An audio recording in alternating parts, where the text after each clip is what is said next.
Aleluia, aleluia, aleluia! Bem-vindos a um novo episódio do Perebas da Bola e aleluia, eu vou falar bem no Grêmio, Gerson. Fazia tempo. Pelo contrário, eu dizendo que o futebol gaúcho poderia ser um pouquinho melhor, né? Com certeza. Primeiramente, eu gostaria de pedir para vocês se inscreverem no canal, curtirem, comentarem, compartilharem, seguir a gente nas redes sociais, seguir a gente no serviço de streaming que vocês estão escutando, seja Spotify, seja o Anchor, seja outros aplicativos que eu não sei o nome de cor, porque são muitos. Por favor, segue a gente. E, bom, como vocês não têm a faixa... a parte de comentários, vão comentar na foto que a gente posta a cada episódio no Instagram. Primeiramente, Gerson, queria passar para ti a palavra. Como é que anda a situação do Colorado, sabendo que existe uma chance, mesmo que um pouco improvável, mas sim a chance de perder o seu técnico nesse final de temporada? Eu não acho que seja pouco, eu acho pelo contrário, é bem grande. Porque se tratando da seleção, é quase que irrecusável, assim. Então eu acho muito provável que aconteça. Se acontecer e a gente ficar sem aqui, eu não sei o que se faz da vida, não. Caso vocês não tenham sacado ainda ou não tenham lido em nenhum lugar, se ventilou o nome de Diego Aguirre na seleção uruguaia depois daquela goleada da seleção brasileira contra o Uruguai, claro. E depois daquela partida, todo mundo ficou emocionadaço com a partida do Rafinha. Não o Rafinha do Grêmio, mas o Rafinha do Leeds. E o pessoal tava falando, né, que o Uruguai joga um futebol que já não tá mais dando liga e já é hora de mudar. E o nome, né, o nome da vez é o Aguirre, mas o Aguirre tá numa situação onde aparentemente eu vejo como confortável para ele. E eu não sei não, eu acho que nesse momento, assim, existe os prós e contras. O pró pro Internacional é que o Aguirre pode pensar muito bem na sua carreira, né? Se afundar, ir na seleção brasileira, na seleção uruguaia, e a chance de se afundar é bastante alta. O contra é que por ser um uruguaio e por eles não terem essa mania de dizer não pro seu país, fica bastante arriscado, né? Você pensar nisso. O problema é que, assim, no momento não tem jogador, acho que não tem técnico para treinar. Claro, vai ter gente que vai falar Abelão, mas tirando o Abelão, acho que não tem mais ninguém mais para botar no Internacional. Inclusive falaram uma coisa que eu espero realmente que seja zoeira. Um Kudê. Quem falou essa merda? E assim, se isso se concretizar, eu acho que tem chance do Grêmio passar o Inter. E assim, não é chance, é garantir mesmo. Eu acho que a chance é que essa notícia tenha vindo de um gremista. Assim, bastante alto. Mas assim, é que tem sido ventilado bastante. Então, eu espero... Ele tá bem lá, na verdade não, mas que continue lá. Continua lá. Tem o Roger que tá por aí. O Abel não vai querer. O Roger aceitar vai ser difícil, hein, Gerson? É difícil um Roger aceitar. Pode acontecer. Nunca diga nunca, mas um Roger no Internacional acho que não combina, eu acho. São nomes que emergencial. Mas aí que tá. A situação emergencial tem que estar também pro técnico, né? Ele precisa do trabalho. Não sei se o Roger precisa. Mas enfim, vamos mais na parte das rodadas, né? Porque, claro, a situação do Internacional, por enquanto, ela é tranquila, entre aspas. Né? Tranquila, muito entre aspas. Muito entre aspas. Internacional agora, que entrou diretos aos quais uma derrota é uma queda e tanto. Pois é. Lembrando que na 26ª rodada o Internacional tinha arrancado uma vitória contra o América, por 3-1, e foi uma vitória boa demais. Pegou um adversário que não tá fazendo nada, né, ali de figurante, tentando só não ser rebaixado.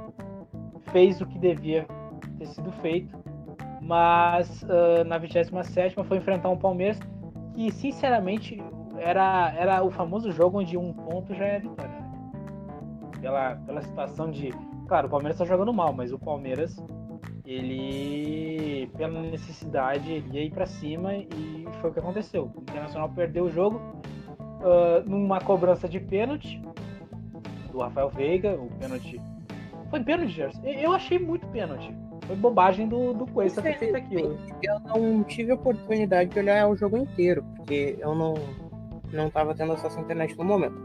Porém, tem alguns pontos da partida que realmente me ressaltam os olhos, que foi muito pênalti.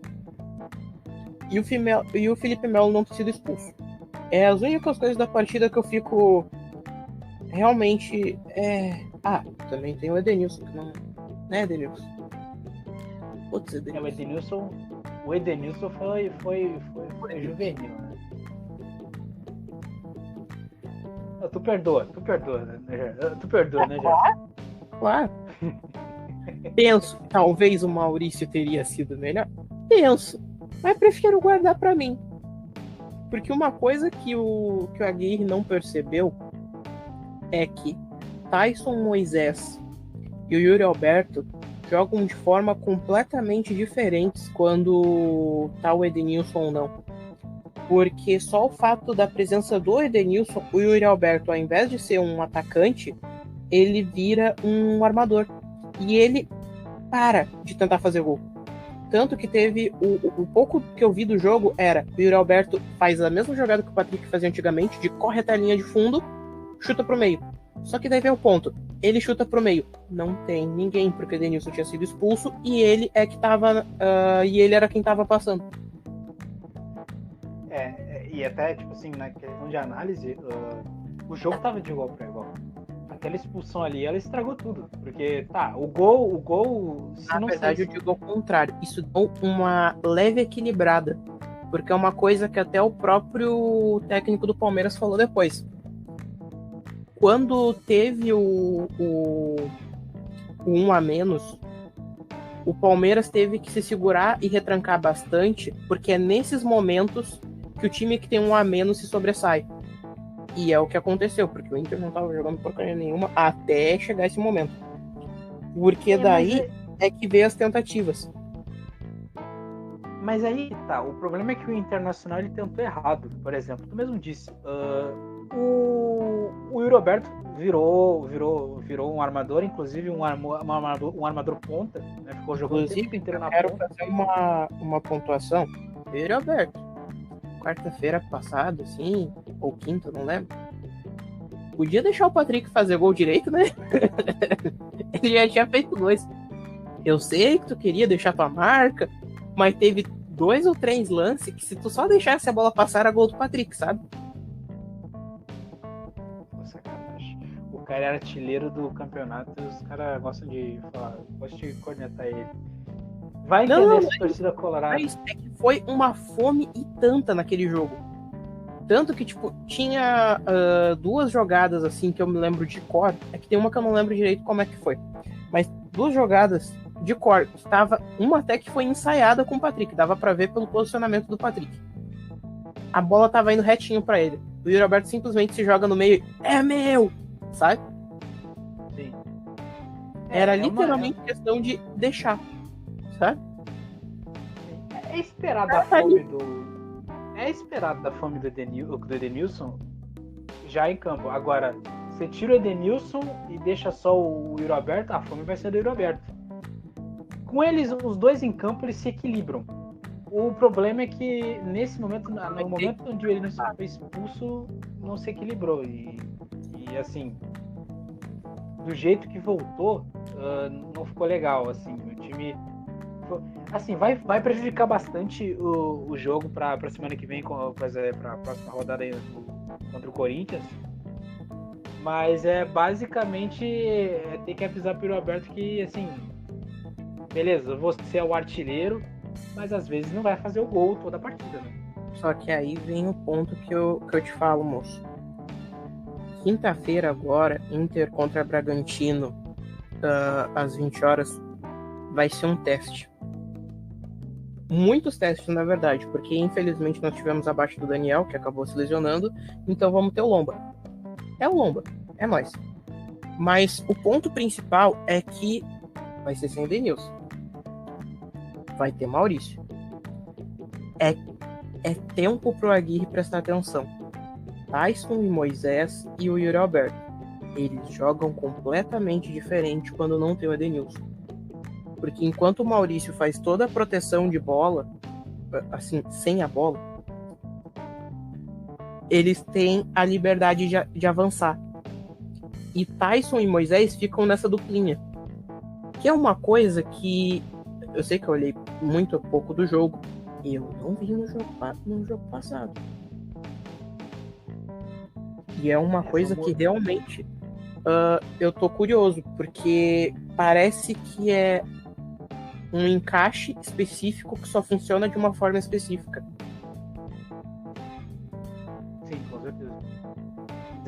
É muito de uma questão também de anímica, né? Porque, por exemplo, você pega essa notícia do Aguirre, por exemplo, de que talvez saia pro Uruguai, o time pode estremecer. Tem muito time que cai de rendimento só por uma notícia. Eu não estou dizendo que isso é a situação do Internacional, mas sim que aquela situação de putz, é nós de novo que a gente vai ter que carregar essa barca, ela vai voltando. Porque o Internacional, assim, é o pior momento pro Internacional pensar em precisamos ver no mercado caso o nosso técnico saia. Porque vai ser uma 28ª rodada, na verdade, com o time precisando vencer, porque tem o time da frente, os times da frente não podem ir muito longe deles, e ao mesmo tempo tem time como o Fluminense e o próprio Cuiabá chegando perto. E se não se mexer agora, com ou sem técnico, com o Edenilson ou não, com o Roberto sendo fome ou não, tem que fazer. E aí é que tá, o Internacional não pode ficar dependendo de peça-chave. Dependendo do Edenilson fazendo infiltração, dependendo dos gols do Yuri Alberto, alguém tem que fazer um gol, mesmo que seja cagado. O Internacional precisa começar a ganhar jogo sem precisar das rodinhas que eles têm. Então, é complicado, porque o esquema do Internacional é montado para isso. É esperando essas peças resolverem. Só que se elas não estiverem ali no dia bom deles, e o time adversário anular bem, o Inter pode ser capaz de beliscar um 10º lugar, porque não conseguiu caminhar o ritmo do final do campeonato. Mas o que nós estamos falando sobre adaptação, porque a adaptação sem o D'Alessandro acabou trazendo uma dependência do Edenilson, e isso acarreta em vários problemas. Só que aí vem, como eu digo sobre a seleção brasileira, e geralmente todo mundo me enche a paciência, sobre o Neymar. A minha questão do problema não é necessariamente com o Neymar, mas sim a dependência do Brasil de jogar bem com o Neymar e só com ele. Tipo, a seleção brasileira não precisa ser... Não tem problema ela ser full focada em jogar com ele, mas precisa saber jogar sem também. Porque não é sempre que ele pode. Não é sempre que ele vai estar lá. Ou às vezes, milagrosamente, ele não foi escalado. Esse é o ponto. É saber jogar sem ele. E o Inter tem a faca e o queijo na mão. Eles sabem jogar sem. Só que aí vem a pergunta. Se sabe jogar sem, e dependendo, até jogando melhor sem, não seria melhor continuar jogando sem? É um pouco radical, né? É um pouco radical tirar. Eu acho que é mais uma questão de adaptação. Porque assim, o Edenilson tá numa idade... Esse jogo, é isso que eu falo. No jogo do Bragantino vai ser um grande teste para saber se o Maurício segura a pressão e segura o local. Porque assim, o Edenilson é um ídolo. Claro, Porém, o futebol que ele anda apresentando nas últimas partidas, é só ver o retrospecto, tipo, as partidas ao qual o Edenilson não tava, tudo bem que era por causa da seleção, mas o Maurício deu conta, e muito bem. Foram os melhores jogos de ultimamente. Aí agora, tudo bem, é um jogo só. Testa o Edenilson mais 2. Se continuar, já começa a pensar, ó, tudo bem, melhor trocar. Renan, também tem a outra questão de simplesmente, aí é uma coisa difícil de superar, mas assim, o Edenilson não tem mais idade para sair do Internacional. Então, é o famoso, vão ter que engolir o Edenilson no elenco. Mas são capazes de levar em conta de que talvez uma hora o protagonismo cai. Porque é aquela coisa, o D'Alessandro caiu o protagonismo dele, mas ele teve muito tempo para ser protagonista. Então o pessoal nem sentiu direito o momento que ele não era mais protagonista. Com o Edenilson, é assim, muito rápido. O cara já tem 32 anos, já 31, tipo, ele já tá naquela virada da carreira, onde ou ele muda de posição e muda de postura porque não tem mais a mesma condição física, ou ele continua forçando a barra. Isso pode ser prejudicial para o resto do time. Então, é isso. Mas bom, chega de Colorado, né? Essa semana do Internacional foi agridoce, né? Assim como foi a do Grêmio, a diferença é que foi a ordem, né?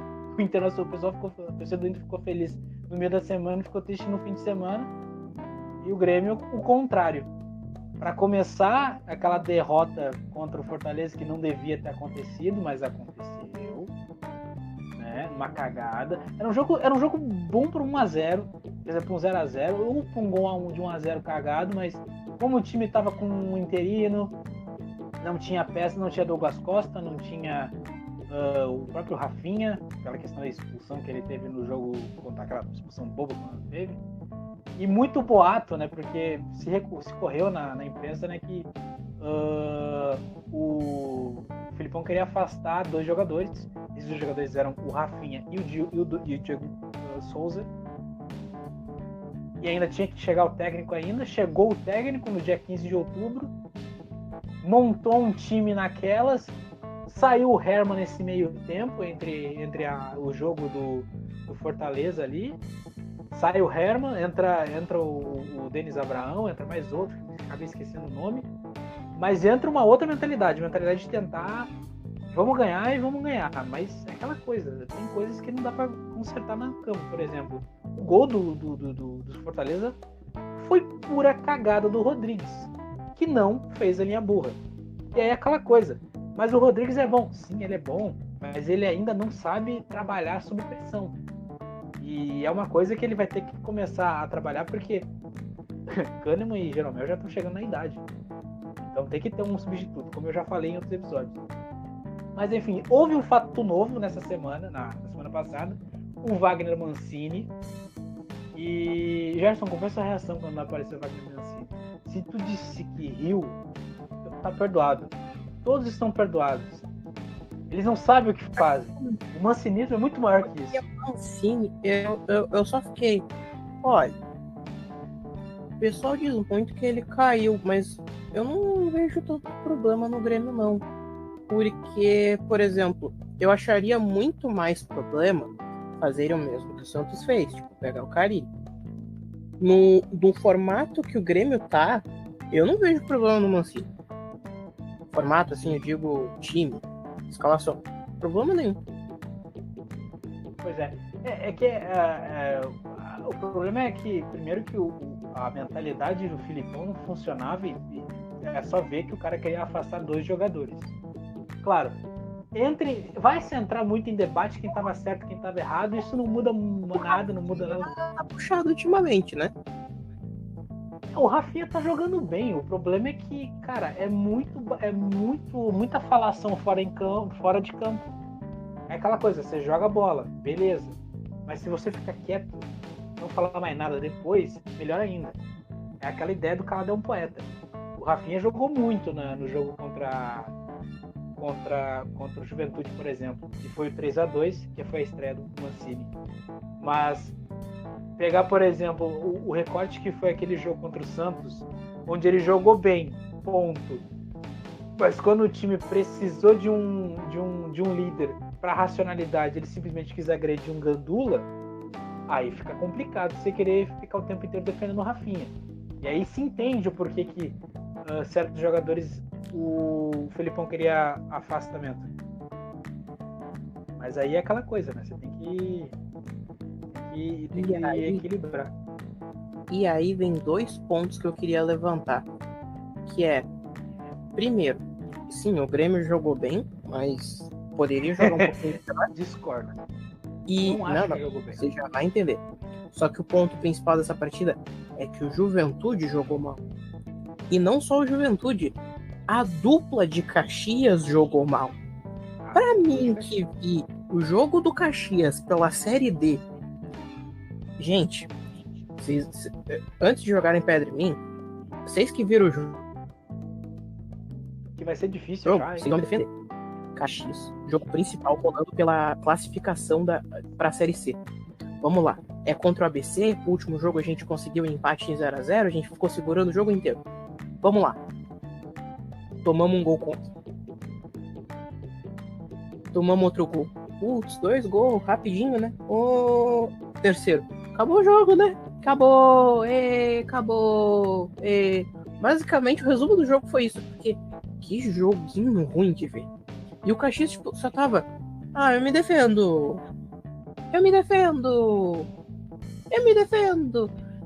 Gente, o melhor exemplo foi a partida do Ferroviária.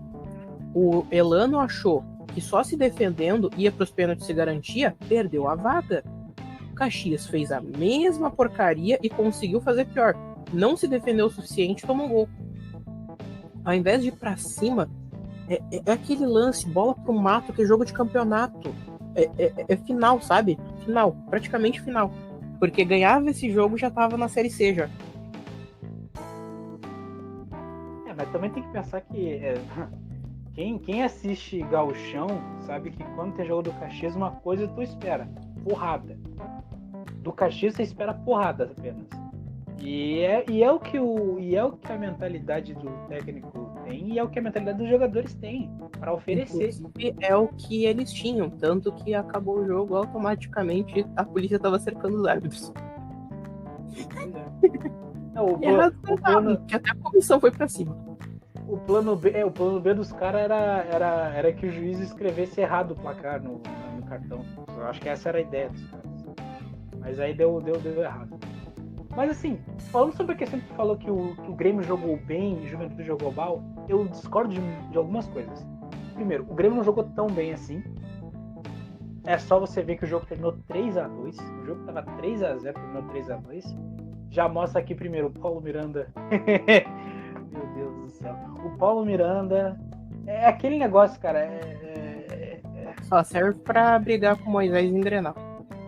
Sim, e assim, chega o segundo tempo, velho, alguma coisa acontece com ele que ele não joga mais.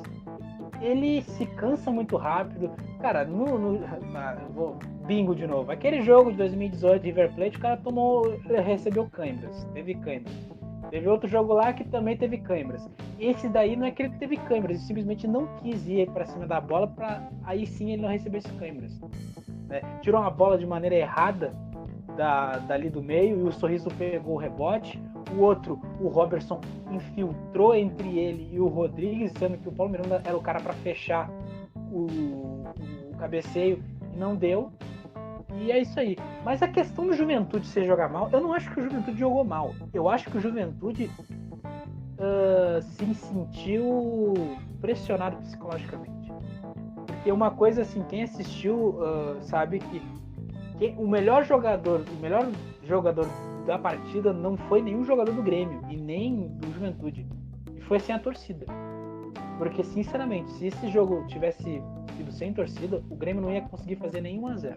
Esse jogo ia acabar 0-0. Porque, cara, O Grêmio faz o gol 1-0, aquele gol que é no abafo, basicamente. O Grêmio não tava parando para nada. E o segundo gol, ele vem basicamente de uma pressão de uma torcida. E os caras estavam simplesmente alucinados. O segundo gol é basicamente um chute, o goleiro defende todo errado. E olha, repare, é o Douglas. Esse goleiro com o Grêmio, ele é o diabo.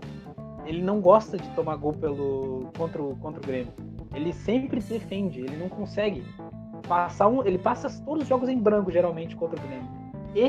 Ele fez um milagre no chute, naquele desvio do Alisson, que aí depois veio o rebote do gol do Douglas Costa, ele fez um milagre. No segundo gol, ele espalma a bola completamente errado, e aí sobra pro Diego Souza. Eu tenho certeza que isso foi culpa de mental, que é a torcida pressionando. É uma coisa que, inclusive, o pessoal não tá acostumado. Eu tô até pensando, Gerson, tem jogador que nunca estreou no profissional e nunca jogou. Reparou assim? Nunca jogou com torcida. Melhor exemplo.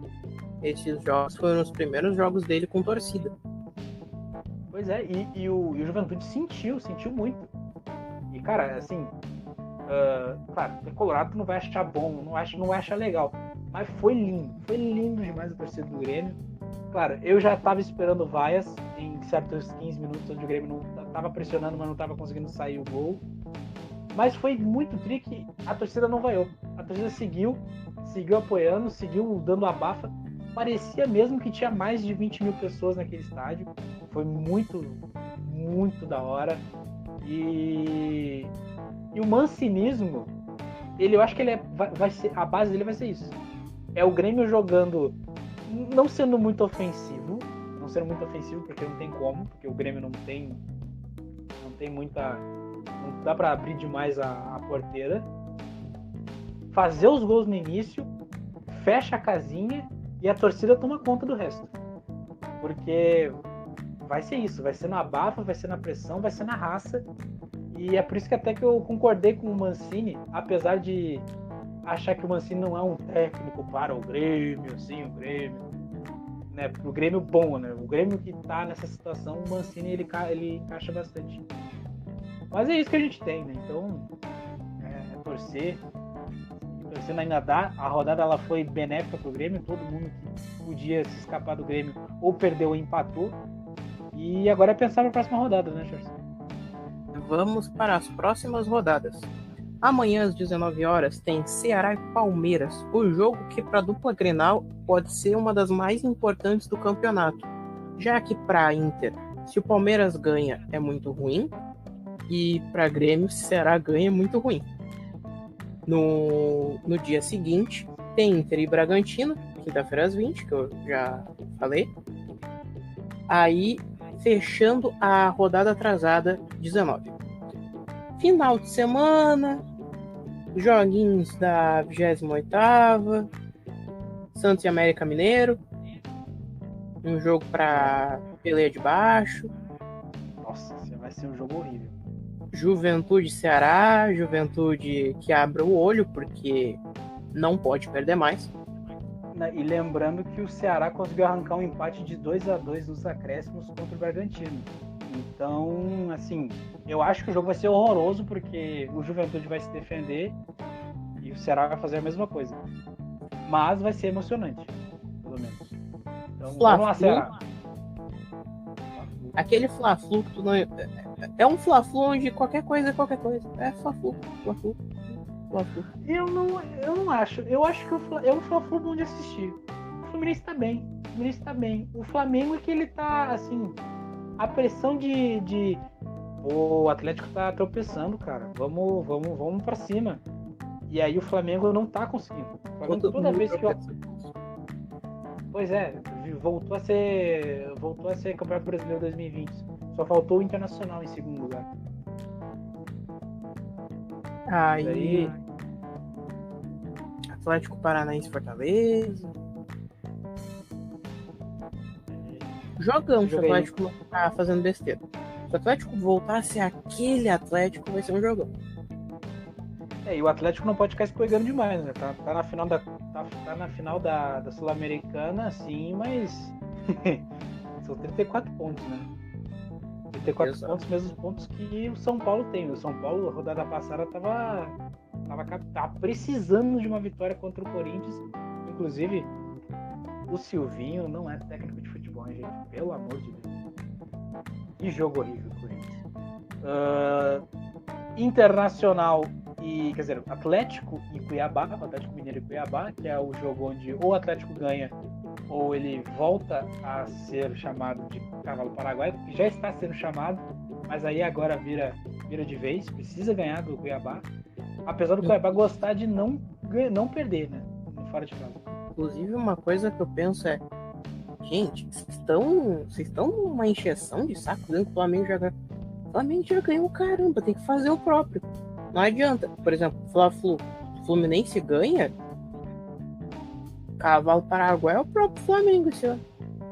Eu quero que os dois tropecem e o Fortaleza seja campeão. O Voivoda tem que ser campeão. Pô, seria uma boa, velho. E assim, não me importa se seja na Copa do Brasil ou na Copa ou no Brasileirão. Eu quero que o Fortaleza seja campeão nessa temporada. Inclusive, nessa mesma rodada aí, ó, na quarta-feira, 9h30, tem Atlético e Flamengo. Atlético Paranaense e Flamengo. Depois Atlético Mineiro e Fortaleza, também nas 9h30. Lá no grandíssimo Mineirão, não é mais no Horto, mas é no Mineirão. Então tem jogo de mata-mata para o pessoal assistir, caso não queira ver os jogos atrasados ou caso o seu time esteja perdendo de uma maneira muito impossível e esse esteja estressado. E domingo tem Inter e Corinthians. Vai, Silvinho. Confio no você, Silvinho. Continua fazendo merda, Silvinho. Continua fazendo. Isso se o Silvinho sobreviver até lá. Depois disso tem São Paulo e Bragantino. Todas as torcidas ao São Paulo. Pelo amor de Deus. Ajuda nós. Bahia e Chape. É aquela partida onde o Grêmio torce pro Bahia, mas sabe que... Faça o crime, Chape. Faça o crime, Chape. Tem que fazer o crime. Vocês não estão de viagem, não. Vocês não estão de brincadeira nessa porra. É pra ganhar. Bater recorde negativo, vai a merda, Chapecoense. Vocês são campeão da Sul-América. Porra. Ganha essa aí pra nós, porra. Um joguinho só. E aí, na segunda-feira, tem 2 jogos às 8 horas no Antônio Ascioli, ou Ascioli, não sei. Que são 2 jogos importantíssimos para o Grêmio. Importantíssimos. Um o Grêmio joga, o outro o Grêmio o Grêmio não seca, ele bota fogo, ele vai ter que botar fogo na TV. Atlético Goianiense e Grêmio. É chamar a Série B, moço. É isso mesmo, né? Cala a boca, é só secar, né? Esse jogo vai ser difícil, o Atlético Goianiense que virou contra o Atlético Mineiro, mas é aquela coisa, o Atlético Goianiense gosta de surpreender. A surpresa seria ele perder pro Grêmio. Então, eu confio. E outra coisa, o Atlético Goianiense só joga bem porque o Mancini fez um bom time no Atlético Goianiense. Então, eu confio que o Grêmio, pelo menos, tenha o elemento de que o Mancini conhece muito bem o Atlético Goianiense, então ele pode achar os caminhos. Então, por favor, 1-0 tá bom. O próximo jogo é para testar o Mancini mesmo. Porque essa última partida não é bem um time que o Mancini montou. Ele recém conheceu os jogadores, viu a escalação, recém tá aprendendo como é que é o Grêmio de verdade. Esse próximo jogo contra o Atlético Goianiense vai ser todos os treinos feitos por ele, a escalação provavelmente também. Então já dá para dizer que é um time do Mancini. E tem a semana inteira para treinar. Tá treinando agora. O mancinismo está sendo praticado no CT nesse momento. Então, é só fazer o certo. 9h30, segunda-feira, 25 de outubro. Se você só pegar a data, me diga o que significa essa data. Eu não sou muito apegado. Palmeiras Sport. Fudu é pra Jacu. Fudu é tapeação. o Palmeirinha pega o Leão na Allianz Parque ou Arena Palmeiras, segundo a Globo. O Palmeiras precisa se agilizar porque, assim, 43 pontos, né? Se perder uns joguinhos aí, é capaz de perder o G6 ali. O G6. E assim, mas o Palmeiras tá na final. Tá na final, mas pode perder. Pode perder. Então isso aí joga tudo fora. Corinthians, Inter e Bragantino estão no cangote. E assim, foi eliminado da Copa do Brasil pro CRB e não tem o Grêmio do Renato para salvar uma temporada por um título de Copa do Brasil, tá? Não tem um saco de pancadas ali que não quer mais nada com nada. Então, é pra ficar ligado. Mas é isso, né, Gerson? Mais alguma coisa a adicionar? Patrick jogando bem pra caralho. Só que o Aguirre tá substituindo ele muito tarde, muito cedo. Tô desconfiando. Exato. É uma coisa que eu falo, que eu queria que o Patrick fizesse igual o Walter. Não importa que estão reclamando, eu vou mostrar futebol.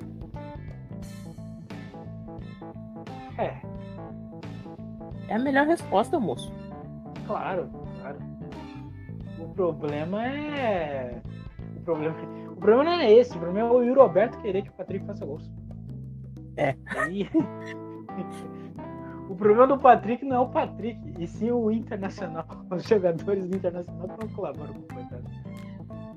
O jogo da quarta-feira deu dó, nem passava um coitado, eu ficava, é só passar, ele fez 2 gols já, gente. Deu até vontade de contratar o coitado do Grêmio. Aqui você pode jogar. Aqui você pode jogar. Você pode jogar na posição do Alisson. Porque o Alisson, jogou bem nessa última partida, sim. Mas não dá pra depender do Alisson toda hora, né? Então é isso. Venha, Patrick. Não tá ideia. Venha, Patrick.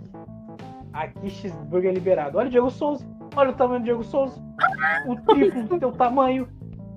Isso daí é fitness.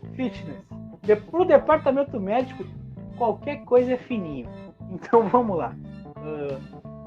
Até a próxima semana. Escutem os outros episódios. Escutem os próximos episódios que a gente vai fazer. E escutem Beatles e falou. Como mais vegetais. Qualquer coisa que vocês achem sobre a semana, comente aqui embaixo e falou.